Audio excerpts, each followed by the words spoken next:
به کشورهای اسلامی هم شذوذ جنسی سرایت کرده. اونجا رفتن جلو مجلس انگلیس نشستن، این همه ادعای ترقی میکنن، به کره ما رفتن گفتن همونطوری که مرد با زن میتونه ازدواج بکنه و زن با مرد، به ما اجازه بدید که زن با زن هم ازدواج بکنه، مردم با مرد ازدواج بکنه. حتی من تو یک روزنامه خوندم که یک زن از قانون درخواست کرده که با یک سگ ازدواج بکنه. ازش سوال کردن، مصاحبه کردن، عکسش هم تو روزنامه پیش من هست، مصاحبه کردن باش که چرا با این سگ ازدواج کردی؟ گفت، جواب این زن گفت من با چند تا مرد ازدواج کردم، از هیچ کدوم وفاداری ندیدم به جز این سگ که اینقدر وفاداری ازش دیدم، گفتم پس با این وفادار ازدواج بکنم. فرهنگ انسانیت چه داره میشه؟ عقل کجاست؟ من امروز از اونها نقل میکنم اما به ما هم سرایت کرده. چرا من میگم تا ما هوشیار باشیم، به فرهنگمون افتخار بکنیم.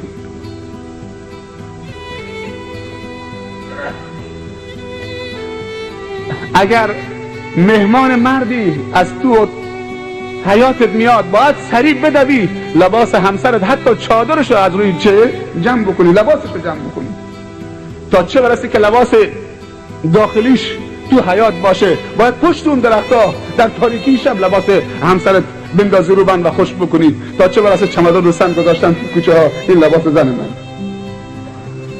یک دست لباس توربهاره تو یکی از عروسی ها 950,000 تومان برای یک شب خریده شده، یک بار مصرف 950,000 تومان. گل دست عروس خانم 30,000 تومان. گل رو ماشینی که چسبوندن 15,000 تومان. هم رنگ ماشین خراب میکنه، هم گل خشک میشه میره تو سطل زباله. گل دست عروس خانم چند شاخه گل 30,000 تومان. آرایشگاه 150,000 تومان، 5 ساعت میره اونجا. زنهاتون آرایشگاه نفرستید، دست بیوضو، اون زن بینماز، اون زن نامحرم، اون زنی که تجارت میکنه با اخلاق زنهای ما و دخترهای ما، نگذارید به آرزوهاشون برسن. باور بکنید که تو خیلی از آرایشگاه ها دوربین مخفی گذاشته. این دختر مسلمانی که هیچ کس لباسشو زیر بدنش، زیر لباسش و بدنشو ندیده، نقطه از بدنش، رسمه که باید ببرن آرایشگاه. نه، آرایشگاه زنه که اون زنه داره آرایش میکنه. بابا تو نمیدونی که اون زنه برای چه حرکت غیر انسانی داره کار میکنه. تو کشورهای اسلامی هر کوچه پس کوچه یک کارتون نوشتن مجوزم ندارن آرایشگاه.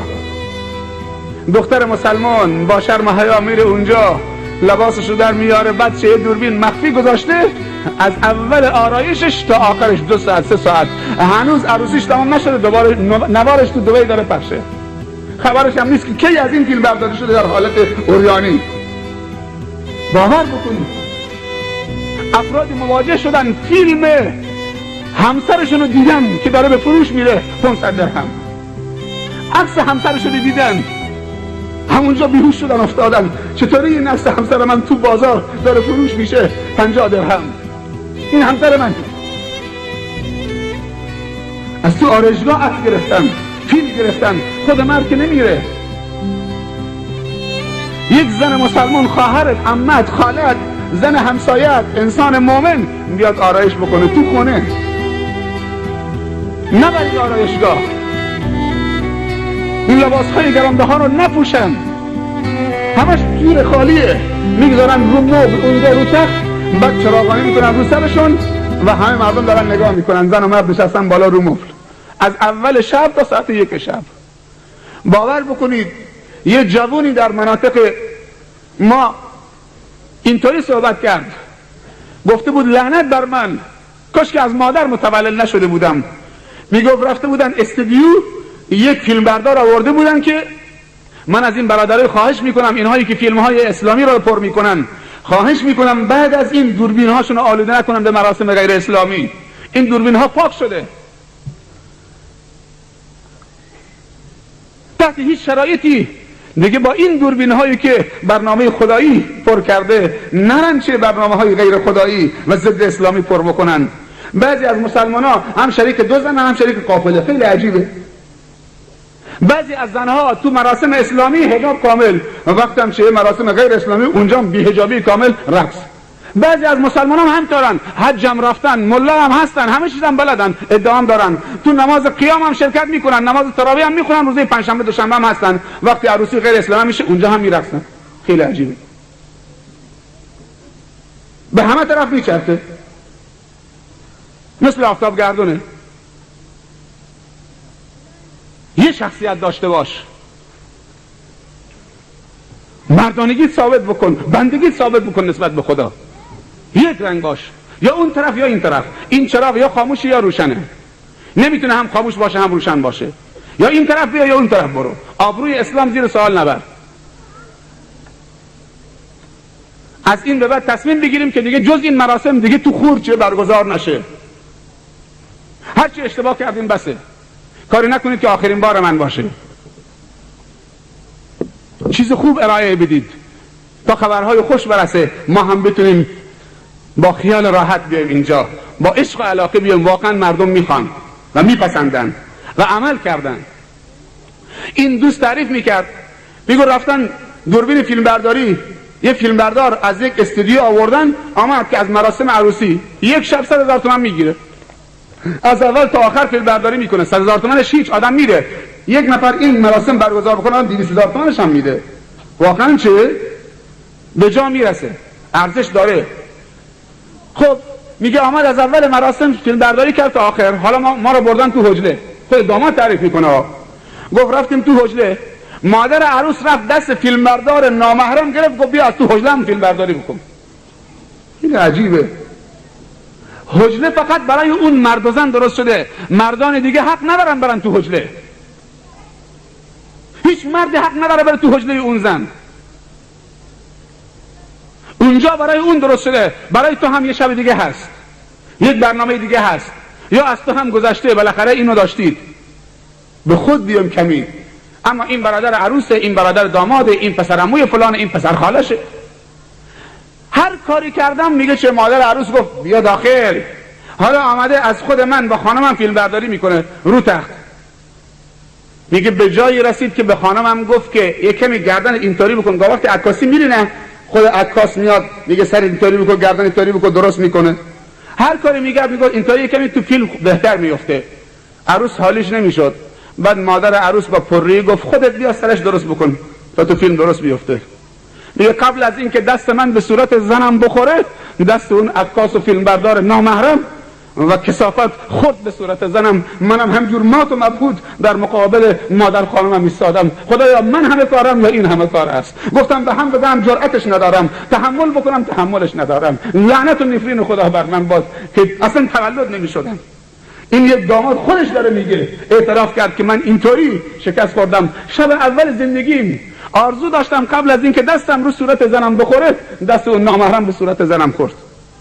دیگه چی؟ پسر خاله و پسر عمو و پسر دایی میان روبوسی میکنن با عروس. این پسر خالشه، این پسر داییشه، یه عکس یادگاری بگیریم کنار هم بشینیم. کی پسر خاله و پسر عمو محرم شد؟ اینا همش فرهنگ غلطیه که در ما جا میفته. اگر شما امشب نشستید تا این وقت شب که بشنوید برق رفت تکون نخوردید، برق رفت تکون نخوردید، تو تاریکی نشستید، خواهرای شما ناموس شما تو اون تاریکی نشستن، یه نفر تکون نخورد. این برادرها سر پای ایستادن هنوز. من برای این صحبت ها مراسم رو به هم نزدم که اینها رو بشنوید. اگر شما خواهان شنیدن هستید و نشستی و تحمل کردید، باید مردانگیتون ثابت بکنید. از این به بعد بنده خدا با تمامی وجود در تمامی صحنه های زندگی بنده خدا. اگر به گرانی جانمون تمام بشه بنده خدا. من نیامدم اینجا با کسی رو درواسی داشته باشم نگم که فلانی ناراحت میشه. ناراحت بشه به من چی؟ به جای تشکر مشت و لگدم بیاد، میپسندیم، اشکال نداره. مهم که حرفمون رو بزنیم. هر کسی خوشش میاد بیاد، هر کسی ناراحت هم میشه ما وظیفه داریم که بگیم، وگرنه مردنمون بهتره. و میدونم که همه خوشتون میاد و همه رگتون حرکت میکنه. مردانگی به سیبیل نیست، فلانی سیبیلش گرفته. مردانگی به غیرت و مردانگیه و ناموس پرستیه. مسئله ناموس در اسلام خیلی مهمه. یک زن 4 تا مرد رو به جهنم میبره. یک زن پیامبر صلی الله علیه و سلم در حدیثی میفرمایند روز قیامت بر سر در بهشت 8 در داره، بر سردر هر دری نوشته من بر 3 نفر حرامم. خدا اون روز نیاره که من و تو بریم در بهشت، تک تک در بهشت رو بزنیم، همه جلو ما میرن، بلا فاصله تو سینمان بزنن من بر تو حرامم، تو هم بر من حرامی، جای تو جهنمه، داخل من بر تو حرامه. اون 3 نفر کیان؟ یک دائم الخمر، کسی که 24 ساعت داره خمر می نوشه، این بهشت برش حرامه. 2 کسی که به پدر و مادرش بی احترامی میکنه، کمر آدم میلرزه. حالا شاید شما دائم الخمر نیستید، الحمدلله، یا خیلی ها نیستن، خدا شکر، یک بارم لب به شراب نزدید، دهنتون مبارکه، همش اسم خدا و یاد خدا و ذکر خدا، آلوده نشده. ولی دومی خیلی خطرناکه و همه ما لغزیدیم، کسی که به پدر و مادرش بی احترامی کرده. یکی از دوستان معلم من بوده، 20 سال پیش معلم من بوده عزیزان من، دوره راهنمایی. این تعریف میگفت آقای صالحی بهش میگه شب صدای در آمد، در خونه، ساعت 11 شب. گفتم این وقت شب کیه؟ حالا که رفتم یه پیرمرد سرسفیدی دم در ایستاده، همجور داره گریه میکنه، تا منو دید انداخت تو آغوشم. گفتم پدرم چی شده، چرا گریه میکنی؟ گفت که پسرم تهدیدم کرده اگر ساعت 11-12 شب آمدم خونه، تو خونه دیدمت، وای بر حوالت کتک مفصلی بهت میزنم. به پدرش گفته اگر تو خونه دیدمت کتک مفصلی از دست من میخورید. حالا سر ساعت 11 میترسم برم خونه پسرم چه شلاق آماده کرده که کتکم بزنه. مادری میرفتم پیشش، مسن 70-80 سالشه، رفتم پهلوش، تا رفتم پهلوش گریه کرد. گفتم چه کار داری مادرم، سفارش کردی؟ گفت که پسرم به من میگه کی سقط میشی، میمیری، خفه میشی، ای پیر زن تا از دست راحت بشم. مادری بوده که زن پسرش به پسرش گفته یا من تو این خونه یا مادرت. مرده هم به زنش گفته تو باشی، مادرم این پیرزنه خرف، به خاطر تو بیام مادرم تو نگه تو خونه نگه بدارم، مادرم بره بیرون، تو باشی. آه مادر. در مدینه شخصی مادرشو کول کرده بود، رو کتفش آورده بود مسجد النبی نماز بخونه. بعد از نماز مادرش رو کتفش گذاشت، رفت پیش پیغمبر، همجور بیدار بود که نباید رو شکم بخوابه، به تو فشار بیاد. گشنه میشد، تشنه میشد، نمیتونست رو به زمین بذاره، همینجور تو شکمش میچرخید. حالا آمدی یه بار کولش کردی، میگه حقش ادا کرده. وقتی به دنیا آمدی 2 سال از شیرش مکیدی، لباس کثیفت شسته بدون که در بینیش بگیره. حالا یه بار کولش کردی، میگه حقش ادا کرده. وقتی مادر و پدر به سن بالا میرسن دلشون نازکتر میشن، کمبود بشری احساس میکنن، بیشتر نیاز به رعایت دارن. پیامبر صلی الله علیه و سلم میفرمایند، علما میفرمایند دعای پدر و مادر در حق اولاد مثل دعای پیغمبر در حق امتشه. بترس از دعای مادر و نفرین مادر. این قصه رو گوش بده. در خود مدینه جوونی عجلش رسیده بود، هر کاری میکردن سکرات مرگ بهش فشار میامد، چشمش اینطوری سرخ میشد، جانش بالا نمیامد، روحش در نمیامد. خبر به رسول الله صلی الله علیه وسلم رسید که مادرش نفرینش کرده. مادرش طلبید، گفت مادر این پسر تویه؟ گفت بله. گفت حلالش بکن، ببخشش آخر عمری تا روحش در بیاد، تا زجر نکشه. گفت نمیتونم حلالش بکنم، اونقدر به من بی احترامی کرده که حدی نداره، اصلا از دلم در نمیاد. گفت خواهش میکنم، من از تو خواهش میکنم حلالش بکن. گفت نه نمیشه. رسول الله صلی الله علیه و سلم باش صحبت نکرد با پیرزن، دستور داد هیزم بیارید. هیزم آوردن، گفتن آتش بزنید، آتش زدن. پیرزن حالا مات شده بود، آتش برای چی؟ هیزم برای چی؟ بعد دستور داد که، حالا نگاه میکنه پیرزن، مادر نه، دستور داد این جوان رو بلند بکنید بندازید توی این آتش. صحابه دویدن به طرف جوان که بلندش بکنن تو آتش بذارن. پیرزن گفت چیکار میخوای بکنی؟ اول سکوت بود، آتش زدن، هیزم آوردن، بلند کردن پسرش، جلوش تو آتش. چیکار میخوای بکنید ای رسول خدا؟ گفت تو حلالش نکردی، نبخشیدش. اگر تو حلالش نکنی روز قیامت باید بره تو جهنم بسوزه.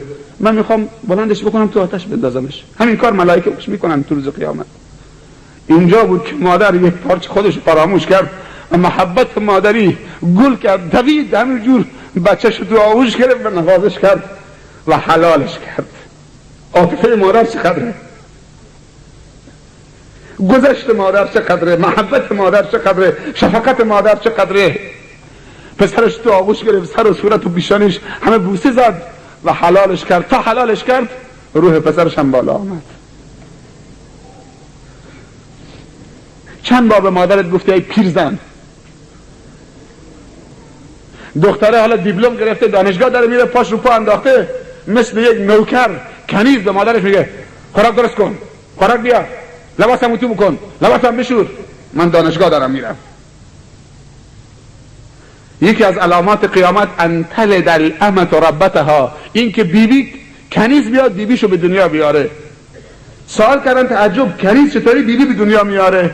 گفت در آخر زمان دختری که باید اطاعت و احترام مادرش بکنه برعکس میشه، مادر باید اطاعت دخترش بکنه. حالا شده داره میبینی پسرها همینطورن.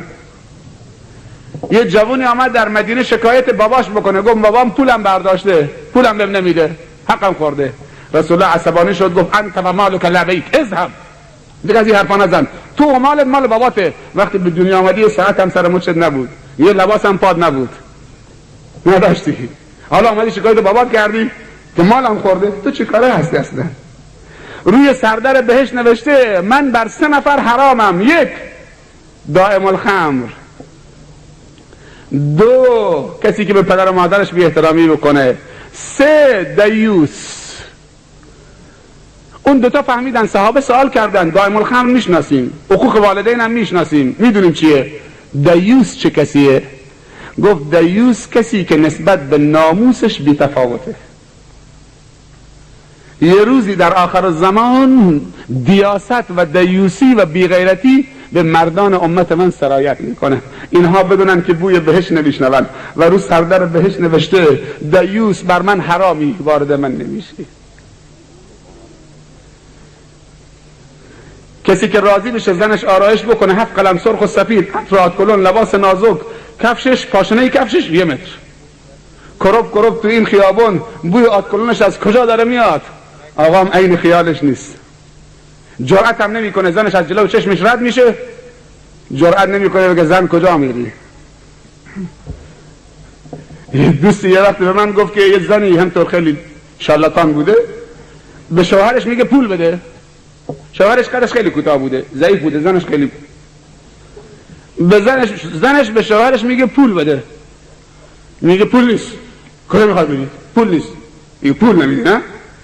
بلندش میکنیم بذار تو تاقشه. یا پول بده یا پایینه نمیارن. آخرم با یه برادر افغانی فرار کرد، هنوزم پیدا نشده. شب 3 تا افغانی پدر شوهرشو کشتن. من خودم رفتم سر همین میت، از مدینه آمده بودم، بعد از 3 سال گفتن یه میت واقع شده.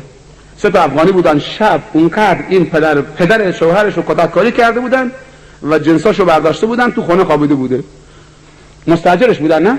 با زنش چه توافق میکنن، بچه فرار میکنن، یه گونه آردی به این بزرگی تو گلوش، تو این دهانش جا داده بودن، بعد دهانشو بسته بودن، کتککاری، دستاش از پشت. فوت کرده بود دیگه. پزشک قانون آمده بود، ما هم رسیدیم همجا رفتیم نگاه کردیم. زنش هم هنوز رفته، الان نزدیک چند ساله؟ چیز حدود 17 ساله همون زن. مردانگی تو چیه؟ خیلی عجیبه. گاه وقتی میگیم بابا عروسی اسلامی بکنید، با جوان که غرور داره، همه جوان عروسی غیر اسلامی کردن، ساز و دهل و مقاول و نمیدونم فلان و چه این چیزا آوردن، مطرب آوردن، با جوان صحبت میکنی، دختر و پسر چارش میکنی، نصیحتش میکنی، میگی چشم جناب شیخ باشه، حالا که تو خواهش میکنی چشم عروسی اسلامی میکنم. همه راضیان. یه وقت میبینی نه، حالا برنامه فردا شبه، یک دفعه تلفن میاد، نه برنامه به هم خورده شیخ، تو تا دیشب میگفتی برنامه درسته، قانع شدی، گفت نه مادر بزرگم قبول نکرده، هر کاری کردیم سرش زیر نمیاد.